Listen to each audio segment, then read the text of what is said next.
매일매일 건강을 적응합니다. 100세 시대 건강하이소! 여러분을 건강 부자로 만들어드리는 시간. 여기는 장수은행입니다. 네, 우리가 살아가면서 정말 다양한 즐거움들이 있잖아요. 그렇죠. 뭐 노는 즐거움, 또 사랑하는 즐거움, 또 뭔가에 몰두할 때의 즐거움 이렇게 참 여러 가지 종류가 있는데 네. 그 중에서도 네. 이 먹는 즐거움을 빼놓으면 또 섭섭하죠. 그럼요. 뺄 네. 수 없어요. 뺄 수 없죠. 네. 오늘 뭐 먹지 이 고민 안 하신 분 없을 텐데 유나 씨는 어떤 거 좀 드시고 싶어요? 저는 점심에 빵 먹을 거예요. 아니 지난주에 다이어트 한다고 하셨던 것 같아요. 빵을 드신다고요? 맞네. 잠깐만. 새해부터. 그러면 네. 새해고 또 거기가 제가 건강해서 또 MC로서 그러니까요. 그럼 저는 건강식으로 샐러드를 먹도록 하겠습니다. 아, 샐러드 이제 좀 드레싱 빼고 드셔야 되는 거 아시죠? 아, 그걸 빼고 먹어야 돼요? 네, 근데 네. 저희 엄마가 그랬어요.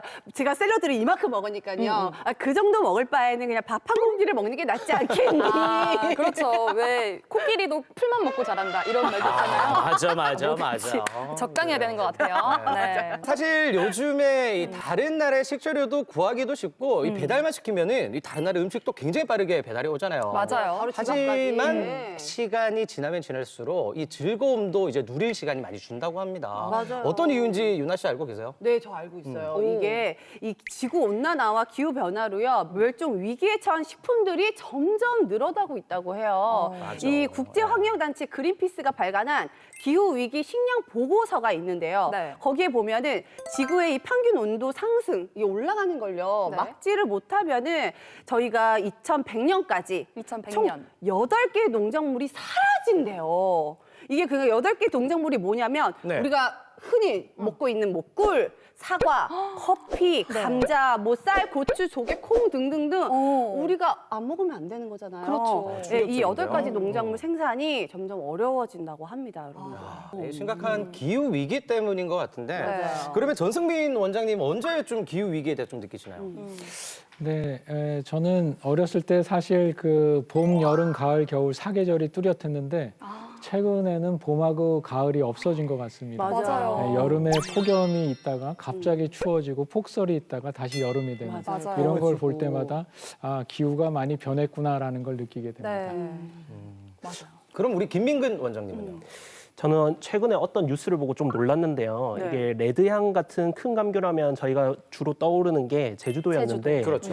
이제는 이 레드향 같은 게 충청북도 충주에서도 난다고 하더라고요. 그래서 대신에 제주도 같은 경우에는 예전에 보기 힘들었던 망고나 용과 같은 이제 열대 과일이 나오는 것을 보니까 네. 우리나라도 이제 점점 더워지는 기후 위기에 직접적인 영향을 받고 있구나라는 생각이 듭니다. 아니, 근데 정말 사실 이러다가 우리 지구 멸망하는 거 아니에요? 전 가끔 그런 생각 그렇죠. 하거든요. 진짜 이대로라면 멸망할 수 있을 것 같은데 김용민 원장님 뭐든지 다 고쳐 주실 수 있을 것 같아요. 이거 어떻게 대처할 수 있는 방법이 있나요, 선생님? 좀 말 좀 해주세요, 좀. 네, 뭐 탄소 중립이라는 얘기를 많이 들어들 보셨을 거예요. 네네. 물건을 만듦으로 인해서 생기는 탄소를 줄여야 된다 뭐 이런 얘기인데요. 지속 가능한 서스테이너블 또 리유저블 재활용할 수 있는 그러니까 우리가 물건을 만들었을 때 계속 쓸 수 있고 또 재사용할 수 있는 그런 트렌드로 가자.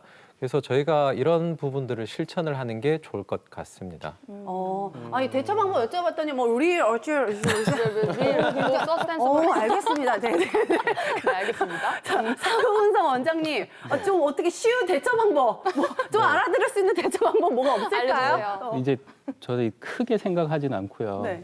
제가 할 수 있는 뭐가 있을까를 생각해서 사실 한 5개월, 6개월 전부터 저는 개인적으로 텀블러를 쓰고 있습니다. 그래서 이제 커피도 하루에 한두 잔씩 마시는데 네. 그거 이제 텀블러 쓰면서 좀 플라스틱 사용을 좀 줄여보자 이런 의미로 시작했는데 오히려 텀블러 우리 다 하루에 커피 한두 잔씩은 마시잖아요. 네, 근데 그렇죠.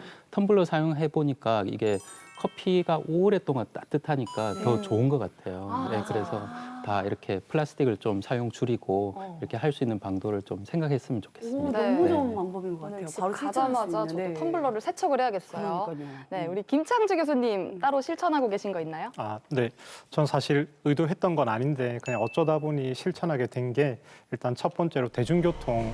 네, 일단 저희 병원에 셔틀이 있는데요. 네. 처음에 건강 생각에서 한 20분 걸어가서 타보자 하면서 타던 게 사실 또 운전하니까 되게 편하더라고요. 네, 그러다 보니 그걸 한 일주일에 한 3번 정도 네, 타게 되어서 네. 네, 뭐 난데없이 이렇게 실천을 하게 됐고요. 그럼 두 번째는 이제 제가 옷을 굉장히 사는 걸 귀찮아하는 타입이라서 네. 그래서 옷을 그냥 하나 사면 어지간하면 계속 입습니다. 그래서 너무 좋다. 제가 지금 잠옷으로 쓰고 있는 두 개의 반바지가 있는데 네. 하나는 2011년도에 산 거, 또 두 번째 거는 2018년도에 산 거. 네, 아직 좀 더 오래 입을 수 있을 것 같습니다. 약간 와. 귀찮으면 실천할 수 있는 그런 좋은 방법이었습니다. 아내분이 안 버리시나요 혹시? 몰래 그래서 작년에 위에 입던 옷은 한 7년 된 거 버렸습니다. 몰래. 네, 찾다가 없어서. 맞아. 네. 그러니까요. 일상생활에 좀 지구를 생각하는 우리 탄소 중립 실천을 하면 좋을 것 같습니다. 네. 자, 그럼 오늘도 아주 힘차게 한번 출발해 보도록 하겠습니다. 건강 뉴스 쉽게 읽어주는 여자 함께 만나보시죠. 네, 안녕하세요. 건강 뉴스 쉽게 읽어주는 여자 오희주입니다. 오늘 첫 번째 뉴스 키워드는 스트레스입니다. 우리가 스트레스를 받거나 지쳐 있을 때 가족이나 친구가 따뜻한 포옹을 해주면 많은 도움이 되는데요. 그런데 스스로를 20초만 쓰다듬어도 스트레스 수치가 감소한다는 결과가 나왔습니다. 미국의 연구팀은 이 스스로 하는 스킨십의 정신 건강상의 이점을 확인하기 위해 연구를 진행했는데요. 그 결과 한 달 동안 매일 20초간 스스로 쓰다듬는 시간을 가진 그룹은 그렇지 않은 그룹보다 스트레스 수치가 낮고 또 자기 공감력이 올라가고 정신 건강도 좋아진 것으로 확인됐고 오랜 시간 진행할수록 정신 건강 지수가 좋아졌다고 합니다. 네, 아주 흥미로운 연구인데 이거 어떻게 스스로를 좀 쓰다듬어야 될까요? 저도 이참에 제대로 배워서 오늘부터 한번 실천해 봐야겠어요. 네, 좀 어색한데요. 네. 저도 재밌어서 한번 찾아봤습니다. 네. 그래서 이 실험에서는 참여자들에게 가슴 위와 배 위에 각각 한 손을 올리고 또 스스로 포옹하듯 안아서 팔 위쪽을 이렇게 쓰다듬도록 했다고 합니다. 매일 20초씩 스스로 이렇게 안아주면서 오늘 하루 수고했다 이러면 좀 큰 도움이 될 것 같습니다. 네, 두 번째 뉴스 키워드는 척수입니다. 국내 외상성 척수 손상 환자의 최근 13년간의 동향이 발표됐습니다. 국내 연구팀은 건강보험심사평가원에 2008년부터 2020년까지 13년 동안 등록된 국내 외상성 척수 손상 환자의 전수조사를 통해 발생률과 치료 방식, 동반 질환, 입원 기간을 분석했는데요. 이 기간 동안 국내에서 발생한 외상성 척수 손상 환자 수는 약 3만 979명이었고 분석 대상자의 25%는 수술적인 치료를 받았습니다. 수술 부위는 경부, 요추 천골 및 흉부 손상 순으로 목 부위의 손상 수술이 가장 많았고 수술법은 전방 유합, 후방 감압, 후방 유합 순으로 나타났습니다. 네, 원장님, 척추도 아니고 척수는 정확히 뭔가요? 네, 생소한 말인데요. 척수는 중추신경계에서 전신으로 가는 신경 중에 척추를 지나가는 신경 부위를 얘기를 하는데요. 외상성 척추 손상은 말 그대로 선천적인 문제라든지 질병 외의 문제, 교통사고, 낙상, 스포츠 활동 등 외부 충격에 의해서 발생하는 척수 손상을 얘기를 합니다. 척수는 경부, 흉부, 요추부까지 이어져 있으며 손상 위치에 따라서 경부, 상부 경수에 손상이 오는 경우 전신마비 등의 부작용이 나타날 수 있으며 부위에 따라서 마비, 감각 저하, 또 통증 등의 증상이 일어날 수가 있습니다. 네, 그럼 이 중요한 척수 손상을 막으려면 평소에 좀 어떤 점들을 주의해야 될까요? 네, 최근에 SNS 등을 보면은 강이나 호수, 수영장, 바닷가에서 다이빙하는 영상들을 굉장히 많이 볼 수가 있어요. 깊이가 충분치 않은 이런 물에서 다이빙하다가 경추 손상으로 큰 후유증을 입는 경우가 굉장히 많습니다. 예전 유명한 가수 강원래 씨 아시죠? 오토바이 사고로 인해서 척수 손상이 돼서 전신 마비가 됐는데요. 요즘은 퍼스널 모빌리티, 전동 킥보드, 전기 자전거로 인한 사고로 인해서 척수 손상이 일어나는 경우가 많이 늘었습니다. 이외에도 낙상도 여전히 큰 비율을 차지하고 있습니다.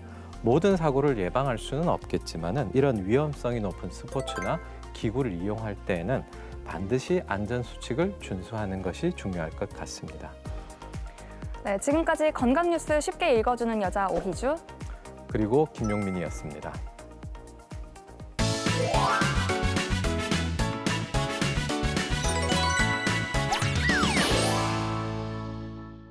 안녕하세요. 제 친정 아버지는 올해 80이십니다. 나이가 나이다 보니 요즘 아버지 건강이 가장 큰 걱정인데요. 그래도 오래 피우던 담배도 70 넘으면서부터는 끊으셨고 틈틈이 운동도 하고 계십니다. 그런데 요즘 날씨가 추워서인지 기침도 많이 하시고요. 감기를 달고 사는 것 같아요. 노인들에게는 폐렴이 아주 치명적이라고 해서 제가 아버지께 예방접종 맞으시라고 권하니까 아이고, 나는 됐다. 이 나이에 뭔 예방접종이고 그런 거 한 번도 안 맞아봤어도 지금껏 건강하게 잘 지냈다. 아, 진짜. 아니, 지금도 이렇게 기침을 하시면서 뭐가 그리 자신만만하실까요? 백장수, 제가 어떤 점들을 더 신경 써야 우리 아버지 건강을 지킬 수 있을지 알려줘요. 에치! 아유, 추운 날씨가 기승을 부려서인지 요즘 폐렴 환자도 많이 늘었다고 합니다. 이렇게 폐렴은 고령층의 주요 사망 원인이라고 하는데요. 그래서 어르신들에겐 폐렴이 암보다 무서운 질병으로 통한다고 하던데 이거 정말인가요? 네, 맞습니다. 실제로 폐렴은 암과 심장질환에 이어서 국내 사망 원인 3위를 차지하고 있고요. 또한 국내에서 폐렴에 의한 사망자 10명 중에 9명은 65세 이상 고령자로 알려져 있습니다. 감염성 질환 중 대표적인 병으로 알려진 폐렴은 세균에 의해 폐조직의 염증 반응과 경화를 일으키는 병인데 고령 인구의 증가와 의약품의 발달로 오래 사는 사람들이 늘면서 노년층의 중심으로 폐렴이 주요한 사망 원인으로 떠오르고 있습니다. 그래서 노인성 질환으로 꼽히는데 특히 자녀와 떨어져 홀로 살거나 만성 질환을 앓고 있거나 장기 입원자나 요양병원에 입원 중인 노인 환자의 건강에는 매우 치명적인 병입니다. 그렇군요. 이 부산은 이미 초령 사회에 진입을 했잖아요. 5명 중 1명이 65세 이상이라고 하니까 이 노인성 폐렴에 대해 좀 더 알아둘 필요가 있을 것 같습니다. 노인에게 폐렴은 왜 그렇게 위험할까요? 우리가 이제 폐렴을 일으키는 균을 폐렴구균이라고 하는데요. 일반인의 경우에는 약 40% 정도가 이 폐렴구균을 갖고 있습니다. 근데 일반적으로 건강할 경우에는 이 폐렴구균이 폐렴을 일으키지 않거든요. 근데 좀 고령이거나 또 면역력이 떨어진 경우에는 이 폐렴구균으로 인해서 폐렴이 발생할 수가 있습니다. 또 이 나이가 들면 아무래도 이 폐기도신경과 근육 감각이 떨어지고 탄력성이 떨어지잖아요. 그래서 삼킴 능력이 떨어지다 보니까 이 음식물을 삼키다가 기도로 들어가게 되는 흡인성 폐렴이 잘 발생하게 됩니다. 우리가 폐까지 염증이 침투하게 되면 그 건강한 성인 같은 경우에는 항생제로 치료하고 하면 잘 낫지만 65세 이상이거나 면역력이 떨어지게 되면 폐렴으로 인해서 사망할 수도 있습니다. 맞아요. 이 젊은이와 노인은 신체 상태가 다르잖아요. 그럼 일반 폐렴과 노인성 폐렴 증상도 좀 다를 것 같은데 그리고 또 합병증은 또 어떨까 또 궁금하기도 하네요. 네, 노인성 폐렴은 두 가지 특징이 있습니다. 첫째는 노인은 폐렴이 와도 증상이 없거나 때로는 호흡기 증상이 아닌 비특이적인 증상으로 올 수 있다는 것입니다. 예를 들면 폐렴에 걸렸는데도 열이나 기침 그리고 가래가 없이 요즘 입맛이 없다든지 아니면 깔아앉는다든지 아니면 전신이 아프다는 비특이적 증상으로 올 수도 있습니다. 두 번째는 노인성 폐렴은 합병증이 많다는 것입니다. 단순 폐렴만 걸려도 폐농양이나 흉수가 생길 수 있고 약 30%의 환자에 있어서는 폐렴균이 혈액 내로 침투하여 폐혈증이 발생하게 되는데 이는 매우 치명적일 수 있기 때문에 노인들의 폐렴은 조기에 진단하고 조기에 치료하는 것이 매우 중요하겠습니다. 최근 소아 청소년을 중심으로 100일에부터 마이코플라스마 폐렴 이 유행주의보도 발령이 됐습니다. 이거 노인에게는 괜찮은 걸까요? 네, 마이코플라즈마 폐렴은 한 3에서 4년 정도를 주기로 계속 발생을 하고 있고요. 그리고 전체 폐렴에서도 한 10에서 30%를 차지할 정도로 흔한 질환입니다. 그리고 어린아이들에게서 나타나는 백일해와 같이 주로 이제 소아나 젊은 성인들에게서 많이 나타나고 있습니다. 그리고 이것들은 보통 한 2주 정도 증상이 지속되는데 다만 다른 폐렴과 다르게 먼저 발열이 주된 증상이 되고요. 한참 진행되고 나서 그제서 이제 두통, 복통 혹은 식욕 부진 등을 호소하기도 합니다. 그런데 이것들을 쉽게 보면 안 되는 게 면역력이 떨어져 있는 노인분들 같은 경우에는 기관지의 기능도 굉장히 떨어져 있기 때문에 마이코플라즈마 폐렴도 굉장히 치명적인 결과를 가져올 수 있기 때문에 조심하셔야 합니다. 자칫 생명까지 앗아갈 수 있는 무서운 폐렴. 아유, 너무 무서워요. 이 폐렴으로부터 우리를 지킬 수 있는 방법을 좀 알려주세요. 네, 예방법은 의외로 간단합니다. 규칙적이고 균형 잡힌 식사, 또 8시간 내외에 충분한 수면으로 면역력 관리를 해야 됩니다. 손 씻기, 주변 청결, 그다음 구강 관리에도 신경을 써야 하고요. 백신 접종은 가장 효과적인 폐렴 예방법입니다. 물론 백신이 폐렴을 100% 막지는 못하지만 심각한 합병증 위험을 줄여줄 수 있어요. 65세 이상 고령층은 일생에 한 번만 접종하면 되고요. 지금까지 폐렴구균 예방접종을 받은 적이 없으시다면 전국 보건소와 정부 지정 병의원에서 무료로 백신 예방접종을 받을 수 있습니다. 독감도 폐렴을 유발하는 주요 원인이므로 같이 백신 접종을 받으셔도 좋습니다. 폐렴은 추운 겨울철 유행 질환이라 생각하기가 쉬운데 알고 보면 사계절 내내 주의가 필요한 질환이라고 하네요. 그러니 예방 수칙을 잘 지키고 어르신들은 백신 접종도 꼭 하자고요. 여러분, 거북한 수다 다음 주에 또 만나요.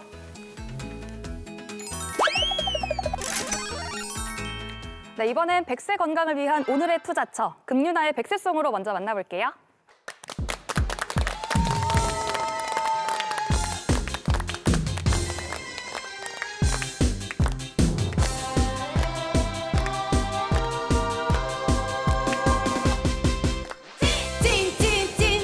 찐이야 과미성 대장 증후군 나타났다 지금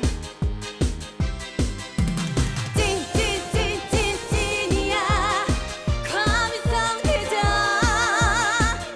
진하게 건강할 거야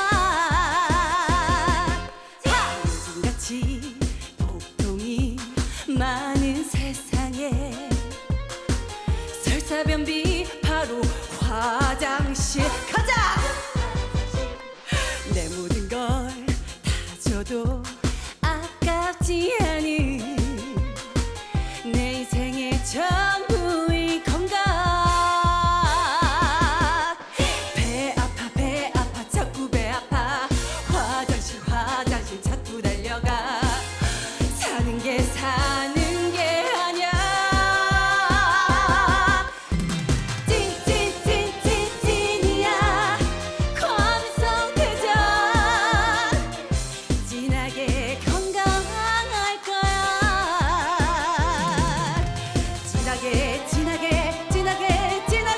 진하게 건강할 거야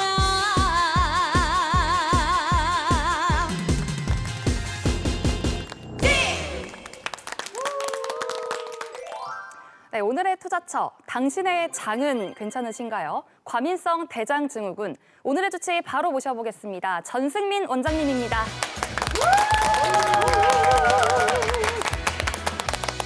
자, 빠질 수 없죠. 저희 건강하이소의 공식 질문, 육하원 측에 의거한 자, 공식 질문입니다. 원장님은 언제, 어디서, 어떻게, 어떤 계기로 인해서 나는 의사가 돼야지 하고 마음을 먹으셨는지 한번 궁금해요. 필수 질문이에요. 필수 질문입니다. 네, 저는 어렸을 때부터 밥을 먹으면 왜 밥이 안 나오고 똥이 나올까 이게 참 궁금했습니다. 그래서 밥을 먹고 나면 장에서 무슨 일이 일어날까 상상하기를 즐겨했고 똥에 관련된 만화책을 즐겨 읽었습니다. 똥이요? 네. 이거 똥에서부터 시작된 거네요. 이 똥으로 이제 의사가 된 거라고 네, 제가 이해하면 맞습니다. 되겠습니까? 틀린 말은 아니네요. 그 내과라고 하는 것이 실제 일어나지 않는 일을 인체에서 일어나는 그 기전들을 상상하면서 그것이 현실이 되는 것을 즐기는 것이 일종의 매력이거든요. 그래서 예과 1학년 때부터 내과 의사가 돼야 되겠다라고 생각하게 되었습니다. 아, 그야말로 준비된 내과 의사 선생님이셨네요. 그죠? 그러니까요. 야, 훌륭합니다. 아니, 최근 기온이 급격히 떨어지면서 이제 몸이 예민하신 분들은 이 소화장애를 또 앓는 분들이 많이 늘었다고 합니다. 맞아요. 저도 그래요. 그래서 어쩌면 과민성 대장 증후군이라고 생각하시는 분들이 많이 계시는 것 같은데요. 네. 오늘 제대로 한번 짚어보면 좋을 것 같습니다. 맞아요. 과민성 대장 증후군이 정확히 뭐죠? 네, 과민성 대장증후군을 말씀드리기 전에 질환을 한 3가지 정도로 나눠볼 수가 있는데요. 먼저는 기질적 질환, 두 번째는 기능성 질환, 세 번째는 시민성 질환입니다. 우리가 암이나 염증 같은 것은 검사를 통해서 금방 발견되죠. 이걸 기질적 질환이라 그러고요. 검사를 했는데 특별한 게 없다. 그런데도 불구하고 이상하다. 그런 것들이 이제 기능성 질환인데 저희가 기능성 소화장애, 기능성 설사, 네. 기능성 변비 이렇게 얘기하잖아요. 그걸 네. 기능성 질환이라고 합니다. 시민성 질환은 이게 신경적인 문제나 아니면은 정신과적 문제와 관련된 질환을 일컫습니다. 이 과민성 대장 증후군 들어보기는 참 많이 들어봐서 그렇죠. 맞아요, 맞아요. 친숙하게 느껴지는 그런 질환이긴 겪으신 한데 건 아니죠? 그거는 노코멘트 하겠습니다. 그런데 이 과민성 대장 증후군은 그럼 이 중에서 어떤 질환에 속하나요? 네, 과민성 대장 증후군은 이 중에서 기능성 질환입니다. 따라서 검사를 했을 때 이상 소견이 없는 기질적 질환이 아닌 것이 기본입니다. 네. 하지만 과민성 대장 증후군은 복통이 있게 되겠죠. 필수적으로 복통이 있습니다. 지난 6개월 전부터 시작되고 최근 3개월 이내에 주 1회 이상의 복통, 즉 다시 말하면 만성적으로 복통이 있고 자주 복통이 있어야 되는 것이죠. 여기에 배변 횟수가 변한다든지 아니면 배변의 양상이 변하는 경우, 즉 설사나 변비가 있는 경우, 네. 또 배변을 하고 나면 복통이 완화되는 이러한 특징이 있습니다. 그러면 원장님께 오시는 이 환자분들은 대부분 이런 어떤 증상들을 갖고 오시게 되는 걸까요? 네, 예를 들어서 좀 설명을 드리면 16세 중학교 3학년 여학생이 부모님과 함께 제게 왔는데요. 네. 네. 그 시험 때만 되면 복통과 변비가 있다고 왔습니다. 네, 그래서 한 2년 정도 소아청소년과에서 검사도 여러 개를 했는데 네. 특별한 증상이 없었거든요. 네. 그래서 엄마는 시험 보기 전에 꾀병이다. 그리고 딸은 엄마 나 진짜로 아프다. 네. 그럼 병원 가서 진짜인지 아닌지를 감별해 보자. 그래서 오시게 됐거든요. 네, 이런 경우는 과민성 대장증후군의 변비형이 되겠죠. 네, 두 번째는 62세 여성 환자인데요. 네. 이 환자인 경우는 이제 6개월 전부터 배가 빵빵해지고 복통이 있는 경우였습니다. 배가 빵빵해지니까 숨도 차고 그러니까 입맛도 없어지고 그러니까 살이 자꾸 빠져서 오셨는데 검사를 해보니까 특별한 게 없었습니다. 근데 특이한 거는 6개월 전에 신랑이 이제 퇴직을 하시고 집에 계시면서 같이 있는 시간이 많아지다 보니까 잔소리도 많아지고 또 부부싸움이 많아지면서 생긴 거죠. 따라서 이런 경우는 과민성 대장증후군의 변비형 중에서 가스 타입이 되겠습니다. 네. 속상한데요? 세 번째 예인데요. 네. 48세 남자 환자가 복통과 설사가 있다고 오셨는데 환자가 설사를 하루에 여러 번 하다 보니까 직장에서 화장실 다니느라고 직장 상사의 눈총을 많이 받고 있었습니다. 검사를 했는데 특별한 소견은 없었습니다. 그런데 특이한 건 18개월 전에 아내랑 아들이 호주로 골프 유학을 간 이후에 이런 증상이 발생하였고 또 그 이후에 체중이 10kg 정도 증가하고 없던 당뇨까지 생겼던 환자이거든요. 근데 특이한 거는 1년에 한 번씩 호주에 가족들을 방문하러 가면 증상이 없어지고 다시 한국에 오면 증상이 발생하는 것이었습니다. 검사상 특이 소견이 없었기 때문에 과민성 대장증후군의 설사형이었습니다. 원장님의 얘기를 들어보니까 저의 최측근 중에 한 분이 과민성 대장증후군의 설사형이네요. 이 방송 보고 있으면 어떤 분인지 사실 좀 찔릴 거예요. 여기서 이렇게 그래요. 똥빙아웃을 왜 그러냐면은 이게 화장실이 하나만 있는 곳만 가면은 네. 다투게 되는 거예요. 계속 화장실 왔다 갔다 하니까 정말 정작 급할 때 볼일을 못 보니까 이게 네네. 다투게 되더라고요. 빨리 나오라고. 그런 문제로. 찔릴 겁니다 분명히. 어떡해. 그래요. 좀 전에 그 설사형, 변비형, 혼합형 등 이야기를 해주셨는데요. 이 과민성 대장증후군의 여러 종류가 좀 있네요, 그렇죠? 네, 과민성 대장증후군은 과민성 대장병이 아니죠. 의학적으로 증후군이라고 하는 것은 네. 이제 원인이 명확하지 않거나 원인이 워낙 다양해서 이것이 원인이다라고 얘기할 수 없을 때 저희가 증후군이라고 부르게 되는데요. 과민성 대장증후군도 마찬가지입니다. 원인이 명확하지 않습니다.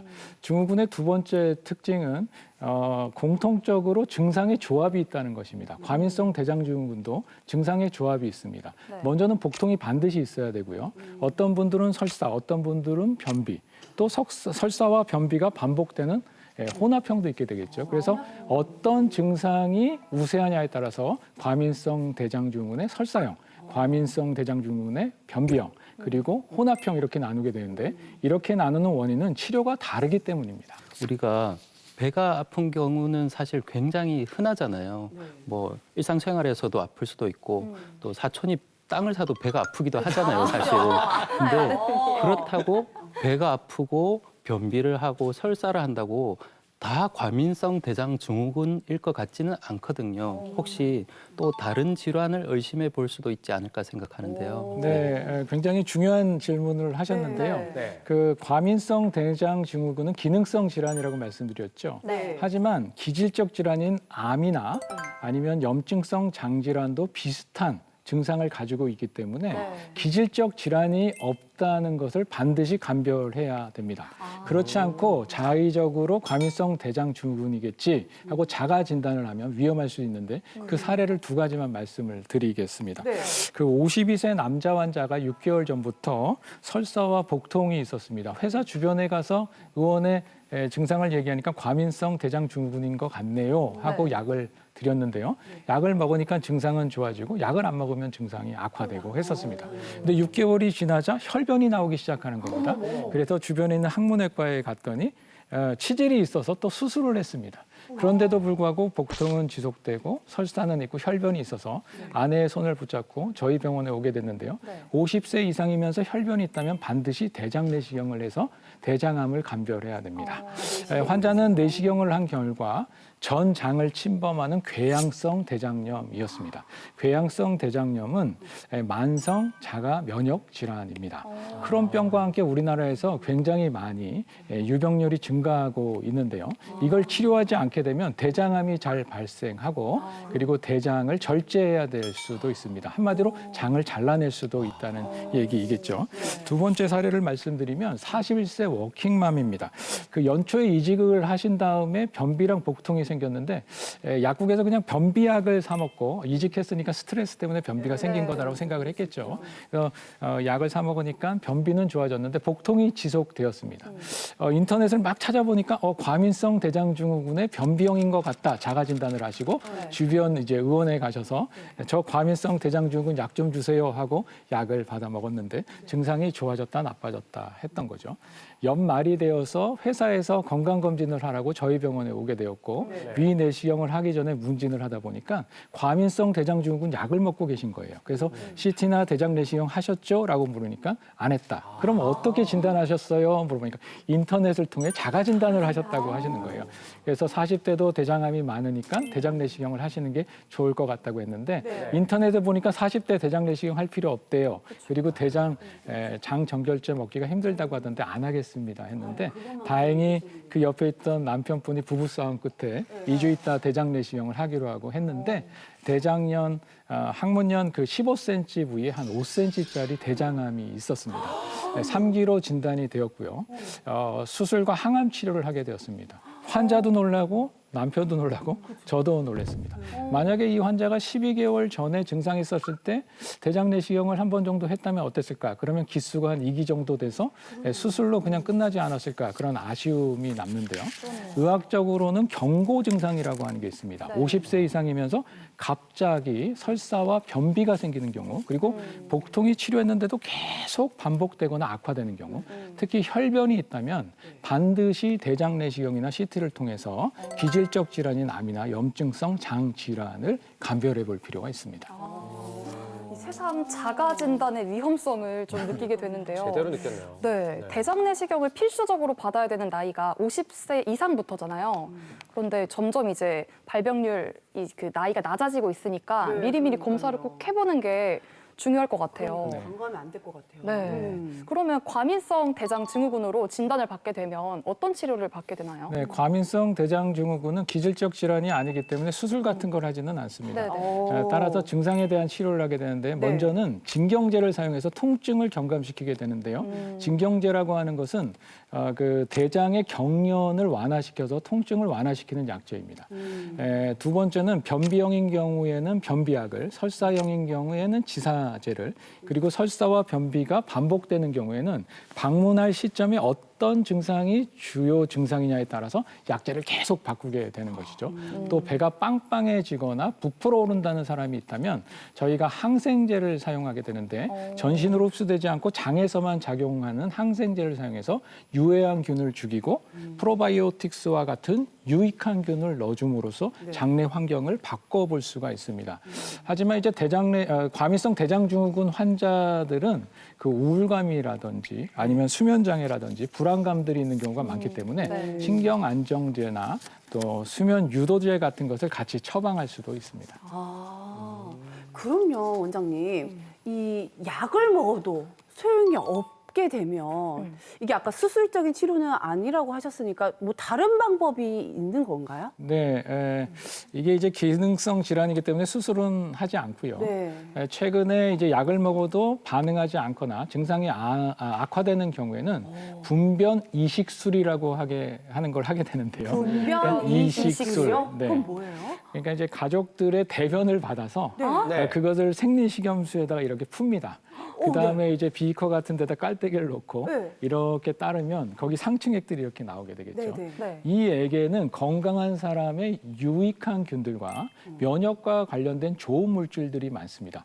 이거를 환자의 장에 대장 내시경을 통해서 뿌려준다든지 우리 거름 뿌리듯이 뿌려준다든지 아니면 입을 통해서 관을 12지장까지 넣고 그 관을 통해서 이렇게 넣어주게 되면 유익한 균들이 환자의 장내에 정착되게 되고 환자의 장내 환경이 바뀌어서 치료가 되는 이론인데요. 실질적으로 저희 병원에서 해보면 굉장히 효과가 좋은 것들을 많이 경험하게 됩니다. 처음 들어봤어요. 이루어지고 있는 그런 거네요. 정말 생각지 못했던 그런 치료가 있네요. 그렇죠? 네, 깜짝 처음 놀랐어요. 알았습니다. 네. 네, 자주 화장실을 들락날락 하다 보면요. 이게 신경성이다, 너 성격이 예민해서 그렇다, 그런 얘기들을 굉장히 많이 하죠. 맞아요. 이게 사실인가요? 네, 한마디로 답은 아니오입니다. 아, 그래요? 틀렸어요. 예전에 과민성 대장증후군을 한때 신경성 장염이라고 부른 때가 있었습니다. 즉 그러니까요. 신경이 예민한 사람이 장염 증상을 나타낸다라고 맞아요. 해서 네. 신경성 장염이라고 했는데 너가 예민해서 그래. 막 성격이 상해서 그래. 막 이래. 하지만 최근의 아닌데. 연구 결과에 의하면 신경이 예민한 사람이 아니라 네. 장이 통감에 과민해져서 생긴 것이다. 그래서 과민성 대장증후군이다라고 이름이 바뀌게 된 것입니다. 말 그대로. 그러면은 이게 신경이 예민한 게 아니라 내 장이 예민한 거였네요. 그러니까. 그러네요. 오해를 풀고 갑니다. 괜히 막 성격 이상한 사람 만들어가지고 그러니까요. 친구들한테 미안하네요. 그런데 원장님 저 이 과민성 대장 증후군이 유전이라는 말도 들었거든요. 이거는 유전이요? 맞는 말인가요? 유전이래요. 저는 주변에서 팩트체크. 유전이라고 좀 듣긴 들었어요. 맞죠? 네. 네, 맞나요? 이게 이제 정답은 아마도 일 겁니다. 아, 이거 애매하네요. 왜냐하면 그러니까 이거 가족 내 연구 결과에 따르면 그 부모님이 과민성 대장증후군이면 자녀들도 과민성 대장증후군일 확률이 통계학적으로 높다라고 보고되고 있는데요. 문제는 후속 연구에서 보면 이 부모와 자녀들이 식습관이 비슷한 경우가 많고 특히 사회 환경적 요소들이 공통적인 것이 많기 때문에 나오는 연구의 오류일 것이다라고 이렇게 반박하는 것도 있거든요. 따라서 최근에는 그런 연구가 아니라 부모의 유전자를 쭉 분석하고 자녀의 유전자를 분석해서 동일한 게 무엇이고 그중에 과민성 대장증후군과 관련된 유전자가 무엇인가 이런 식으로 연구의 패러다임이 조금 바뀌고 있는 추세입니다. 그래서 아마도. 그렇네요. 복합적이네. 네. 원장님, 아무래도 이게 장에 문제가 있는 거다 보니까 이게 암으로 발전할 수 있지 않을까라는 생각도 드는데 혹시 과민성 대장증후군이 방치되면 암으로 될 수도 있는가요? 이게? 네, 이거는 절대적으로 될 수 없습니다. 아, 그래, 아니에요? 확실히 네, 아니네요. 아니오입니다. 기능성 장질환은 기질적 질환인 암으로 되는 경우는 없습니다. 대신 이제 대장암과 과민성 대장증후군이 초기 증상이 매우 유사하기 때문에 반드시 감별해야 된다는 것이 암으로 된다는 것은 아닙니다. 그래도 이게 대장암이 되지 않는다고 하니까 정말 듣던 좀 천만다행입니다. 예, 그럼 여기서 환자 한 분을 만나보고 가겠습니다. 이 과민성 대장증후군으로 이 삶의 질이 확 떨어졌다가 이 치료를 잘 받고 나온 분이라고 하시는데요. 어떤 분인지 화면으로 함께 만나보겠습니다. 장이 건강해야 인생이 편하죠. 하지만 환자는 툭하면 배에 가스가 차고 배변 후에도 잔변감으로 화장실을 들락날락거리곤 했는데요. 속 시원한 해결법은 없는 걸까요? 안 된 지는 좀 오래된 것 같아요. 한 6, 7년 정도? 늦게 밥을 먹고 이제 바로 자버리는 습관이 있으니까 항상 소화가 좀 안 된 채로 잠이 들고 아침에 일어나도 속이 쓰리고 더부룩하고 좀 피곤하고 식습관은 커피는 좀 자주 마시는 편이에요. 하루에 많으면 한 2잔, 3잔 정도까지 마실 때도 있고 빵이나 그냥 일반 뭐 고기류 이런 걸 좀 자주 먹었던 것 같아요. 이제 일을 하거나 공공장소나 사람을 만나는 자리에서 트름이 자꾸 나오고 방구도 자꾸 나오고 배도 아프고 그런 게 좀 많이 불편해요. 평소에도. 네, 어디가 불편하셔서 오셨어요? 평소에 배가 자주 아프고 내시경을 해봐도 이상 소견이 없어가지고 가스도 많이 차고 트름도 많이 하고. 이 증상이 그럼 언제 처음 시작되신 거죠? 한 6, 7년 전. 6, 7년이나 되셨어요? 그 환자가 처음에 병원에 왔을 때 그 환자는 복통, 가스참 그리고 변비가 매우 심하여서 뭐 일주일에 한 번 정도 화장실에 간다라고 했었습니다. 트림이랑 그리고 방귀가 매우 잦아서 사회생활이 어렵다. 그리고 대인관계가 어렵다. 잠도 잘 못 자겠다. 이런 상태로 왔었습니다. 아마도 그 소장 내 세균 과증식이 아닐까 이렇게 생각을 했었고요. 그래서 대장 내시경을 하면서 소장까지 진입하여서 소장의 그 조직을 조금 채취해서 검사를 하였습니다. 역시 유해균과 유익균의 그 불균형이 심하여서 처음에는 선택적 항생제를 사용했고 두 번째는 그 정장제를 여러 가지 종류를 사용하게 되었습니다. 현대인의 병으로 불리는 과민성 대장증후군은 매년 약 150만 명을 괴롭히고 있습니다. 이제 우리가 지난번에 그 검사를 하고 약을 한 2개월 정도 같이 드셔보셨는데 좀 어떠세요? 좀 편해요. 약을 먹을 땐 괜찮다. 약을 잘 먹고 그리고 또 음식 조절을 조금 해야 되거든요. 복통도 완화되고 가스도 덜 차고 특히 트름이나 방귀가 거의 나오지 않는다고 하여서 사회생활을 하는데 무리가 없게 되었습니다. 좀 기름진 음식이나 뭐 밀가루 이런 걸 좀 안 먹으니까 좀 편안하더라고요. 운동을 같이 하면 조금 더 괜찮아요. 치료 후 속 편한 나날을 보내고 있는데요. 생활 습관을 개선하지 않으면 치료에도 재발할 수 있으니 주의해야 합니다. 약을 안 먹더라도 식습관 조절이나 이제 운동 같은 거를 통해서 일상생활 좀 많이 편안해졌으면 좋겠어요.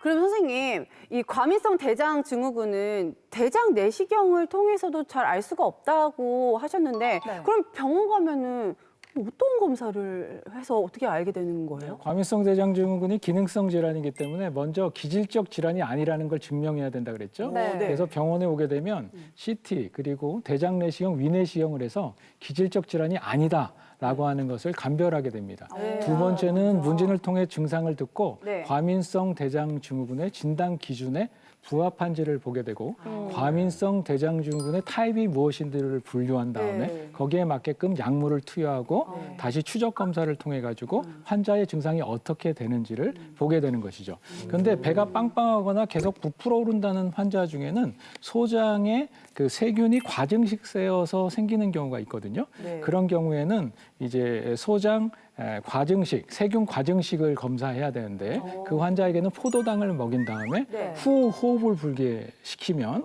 수소나 메탄가스가 많이 나오는 경우 소장에 세균이 많다. 이렇게 정량적으로 검사하는 방법도 있습니다. 오, 신기하네요. 그러니까요. 원장님, 이게 어떤 분명한 원인이 있어서 뭐 수술적 방법으로 확 해결을 할 수 있으면 정말 좋을 것 같은데 이게 그럴 수 없으니까 이게 증상이 심하신 분들은 정말 고통받고 힘이 많이 드실 것 같은데 혹시 그런 경우에는 막 어떤 노력으로 완치할 수 있는 그런 방법이 있을까요?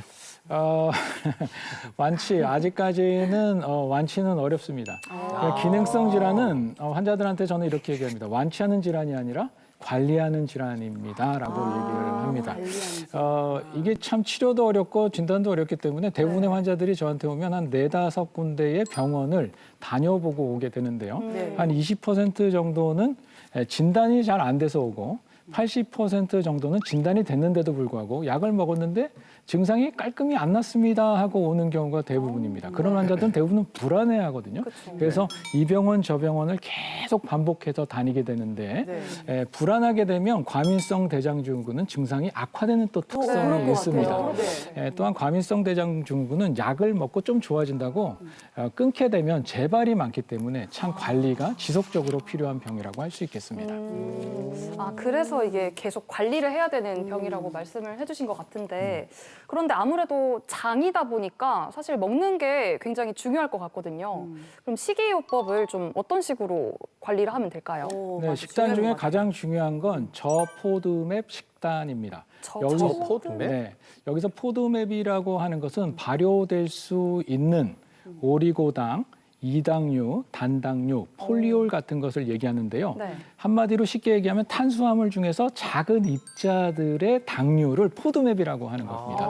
이러한 포드맵 물질들은 소장에서 흡수가 안 되기 때문에 대장으로 그냥 나오게 되거든요. 그럼 대장 내에서 삼투압 때문에 물이 장내로 들어오게 되고 설사를 하게 되는 것이죠. 또 대장 내에 있는 세균이 이 포드맵 물질을 발효시키면 가스가 발생하게 되거든요. 그러니까 배가 빵빵해지고 통증이 발생되는 악순환이 반복되는 것이죠. 원장님께서 말씀을 해주시는데 유나 씨 오늘따라 유난히 필기를 많이 하네요. 손이 쉬지를 않으세요. 과민성 뭘 대장증후군인 것 뭘 같은데 적었어요? 이번 중요합니다. 저포드맵 식품으로 뭐가 있는지 메모 준비하시고요. 네, 알려주세요. 네, 포드맵 식품은 일반에게는 사실 좋은 성분이지만 네. 과민성 대장증후군 환자에게는 나쁜 성분이라고 생각하시면 됩니다. 이거 중요하겠다. 네, 음식으로는 마늘, 양파, 양배추, 자이리톨, 사과배, 수박 이런 거 일반인들한테 사실 좋잖아요. 네. 근데 과민성 대장증후군 환자들한테는 좋지 않은 음식입니다. 즉 포드맵이 많은 음식들이죠. 반면에 포드맵이 적은 과일이 있는데 바나나, 블루베리, 레몬, 자몽 같은 게 있습니다. 채소는 당근이나 샐러리, 감자, 호박, 네. 곡류는 쌀, 귀리, 유제품 중에는 유당 분해 효소가 들어있지 않은 우유, 요구르트, 경성, 치즈 같은 것이 있겠고요. 두부 매우 좋습니다. 설탕이나 메이플 시럽 등도 포드맵이 적습니다.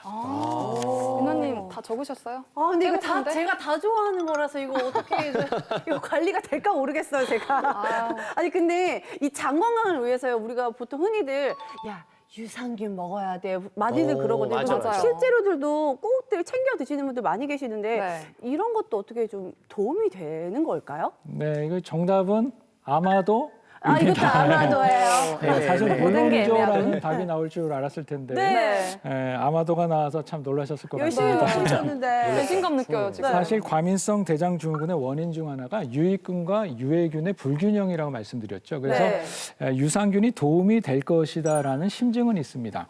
하지만 각종 균주에 대한 연구를 해봤더니 사람마다 증상 개선 효과가 너무 다양해서 네. 아직까지 심증은 있는데 네, 확실한 연구 결과가 없는, 즉 물증이 미비하다라고 말씀을 드릴 수가 있겠습니다. 그리고 한 가지 더 말씀드릴 것은 시중에 판매되는 것 중에 유산균 말고 프리바이오틱스라고 하는 것이 있습니다. 들어봤어요. 유산균은 프로바이오틱스라고 하고 네. 유산균의 먹이가 되는 것을 프리바이오틱스라고 하게 되는데요. 시중에 유익균의 증식에 도움이 된다고 선전하는 프리바이오틱스 중에는 네. 오리고당이 포함된 것들이 있는데요. 네. 이 오리고당이 포함된 프리바이오틱스를 먹으면 과민성 대장증후군의 증상이 악화됩니다. 네, 따라서 이거 되게 중요한 그냥 것 그 같아요. 인터넷 시중에서 혹은 아니면 약국에서 이것저것 드시지 마시고 네. 병원에서 유산균도 처방받아 드시기를 권해드립니다. 제가 평소보다 굉장히 이 세 명의 MC가 집중을 한 이유가 저희는 뭔가 좀 있어요, 그죠? 네, 학구열이 불타올랐습니다. 저도 이제는 말할 수 있습니다. 그렇게 민폐를 끼쳤던 과민성 대장증후군 바로 저였습니다. 아, 진짜요? 정말 깜짝 놀랐어요. 그래요. 일단 타임이 저도 아니었군요. 그러니까요. 이제 원장님 꼭 찾아뵈야 될 것 같고요. 마지막으로 시청자들에게 전하고 싶은 말씀 있으시면은 부탁드리겠습니다. 네, 그 대부분의 사람들이 복통 하면 한 번쯤 경험해 보셨죠? 네. 복통이 있으면서 설사와 변비가 있는 경우가 많은데요. 이 경우 대다수의 환자들이 정확한 그 정의를 모른 채 과민성 대장증후군일 것이다 자가 진단을 하고 약물 처방을 한다든지 검사를 하지 않는 경우가 많은데 우리나라가 최근에 대장암의 유병률 증가율이 세계 1위입니다. 네, 40대도 많고요.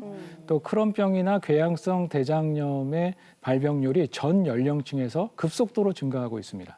따라서 복통이 있고 설사와 그다음에 변비가 있다면 그냥 자가 진단하지 마시고 병원을 꼭 방문해서 한 번 정도 검사를 해보시기를 간곡히 부탁드리겠습니다. 네, 지금까지 우리 대장을 더욱 튼튼히 지켜드리는 전승민 원장님과 함께했습니다.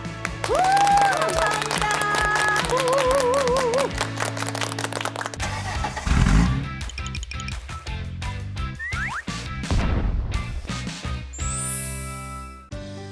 외국인이 가장 좋아하는 고기 1등은 단연 소고기일 텐데요. 그도 그럴 것이 소고기는 근력 유지에 꼭 필요한 단백질이 풍부하고 각종 미네랄이 골고루 들어있어 우리 몸을 튼튼하게 해줍니다. 기력 보충에도 제격이죠. 게다가 소고기는 철분의 주요 공급원이라 임신한 여성이나 성장기 어린이라면 꼭 챙겨 먹어야 하는데요. 한 입 먹으면 입안에서 사르르 소고기. 여러분 꼭 한번 맛보이소. 안녕하세요. 향통식명인 김나경입니다. 오늘의 주 재료는 기력 회복과 면역 증진에 으뜸인 소고기를 준비했습니다. 네, 맛있는 소고기 고르는 방법은 밝고 선홍색인 거, 윤기가 나시는 거, 그리고 지방은 우윳빛 띄어야 되고요. 저감색을 띈다 그러면 그것도 오래된 고기입니다. 어떤 요리를 하느냐에 따라서 만들어서 우리가 선택해서 구입하셔야 되는데 스테이크다 그러실 때는 채끝 등심, 우리가 기름지지 않고 샤브용으로 드시는 것은요 부채살이라든지 많이 사용합니다. 그리고 육전 해 드신다 그러면 저렴하게 살치살. 오늘 신선로 요리에는요 다양한 육해공을 이용해서 오늘 신선로 한번 만들어 보겠습니다.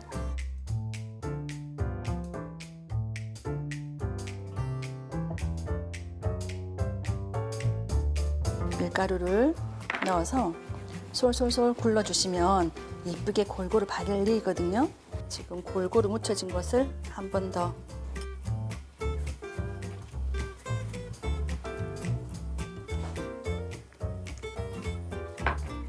지금부터 굴려주시면 되겠습니다. 이것은 천엽입니다. 미나리 초대라고 해서 미나리를 계란물로 전을 부쳤습니다. 들어갈 수 있는 부재료를 손질을 해주시고 이것도 간입니다. 이거는 천엽이라고 해서 오돌토돌한 거 있죠? 네, 그런 건데 그것을 소금물로 바닥바닥 씻어가지고 이렇게 전을 붙여놨습니다. 여기 한번 담아보겠습니다. 전골에 들어가기 전에 무도 한 장 넣어주고 파도 하나 넣어주고 당근도 하나 넣어주고 이렇게 준비를 딱 해주시고 냄비에서 한 번은 이렇게 육수를 한 소끔 끓여서 이렇게 불 위에 이렇게 올려주시면 겨울철 따뜻한 신선로가 완성됩니다.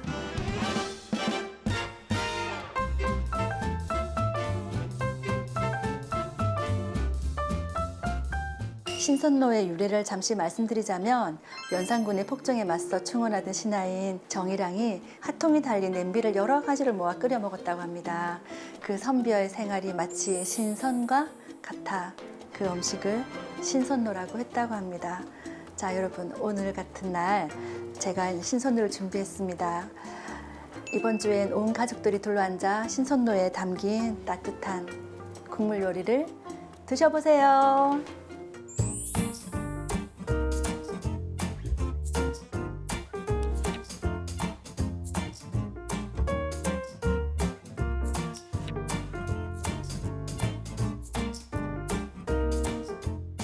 오늘 저희가 준비한 소식은 여기까지입니다. 네, 저희는 다음 주 이 시간에 더더욱 알찬 소식으로 돌아오겠습니다. 그때까지 100세 시대 건강하이소!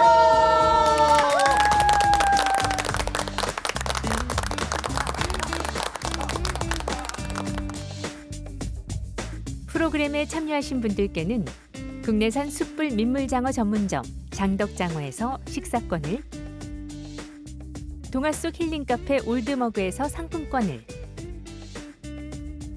근육이 미래다 크로노스 짐에서 선글라스를 드립니다.